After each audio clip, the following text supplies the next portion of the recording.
అక్రమాస్తుల కేసులో అరెస్ట్ అయిన హెచ్ఎండిఏ మాజీ డైరెక్టర్ శివబాలకృష్ణను కాసేపట్లో ఏసీబీ కస్టడీకి తీసుకొనుంది. ఇప్పటికే 2 రోజుల పాటు ఏసీబీ అధికారులు విచారించారు. చెంచల్గూడ జైలు నుండి శివబాలకృష్ణను కస్టడీకి తీసుకొని విచారణ ప్రారంభించనుంది. అక్రమాస్తుల కేసులో అరెస్ట్ అయిన హెచ్ఎండిఏ మాజీ డైరెక్టర్ శివబాలకృష్ణను 8 రోజుల పాటు కస్టడీకి అనుమతించింది నాంపల్లి ఏసీబీ కోర్టు. దీంతో ఫిబ్రవరి 7 వరకు బాలకృష్ణ అక్రమాలపై విచారణ జరపనున్నారు అధికారులు.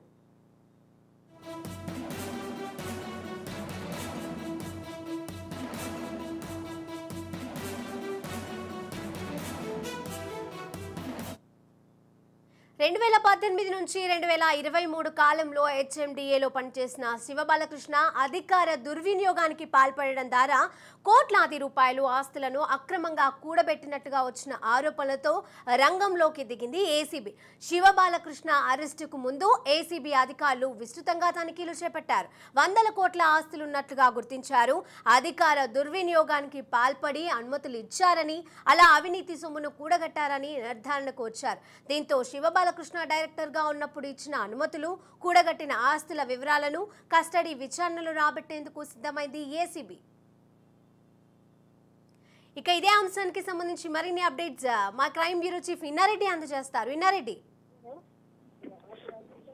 శిరీష, మనం గమనించవచ్చు హెచ్ఎండిఏ మాజీ డైరెక్టర్ శివబాలకృష్ణకు సంబంధించి 3వ రోజు విచారణ జరుగుతుంది. ఈ రోజు ఏసీబీ ప్రధాన కార్యాలయంలో నిన్న మొన్న ప్రధానంగా మనం గమనిస్తే ఈయన యొక్క అక్రమాలకు సంబంధించిన డాక్యుమెంట్లు సంబంధించిన వ్యవహారంలో ఎవరెవరు ఎంత మేరకు ఆయనకు లంచాలు ఇచ్చారు, తర్వాత దీంట్లో బ్యాంక్ లాకర్స్ సంబంధించిన వ్యవహారంలో కూడా ఏమన్నా కీలకమైన డాక్యుమెంట్స్ ఉన్నాయని చెప్పిన వ్యవహారంలో కూడా ఆయన సమక్షంలో బ్యాంక్ లాకర్ కూడా ఓపెన్ చేసిన తెలుస్తా ఉంది.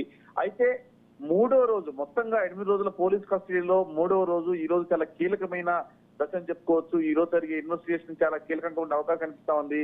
ప్రధానంగా ఎవరైతే ప్రభుత్వంలో ఉండి ప్రభుత్వ అధికారులుగా ఉండి శివబాలకృష్ణకు సహకరించారో, ఈ అవినీతి భాగవతంలో ఆయన సహకరించారో ఇప్పటికే వాళ్ళని గుర్తించారు.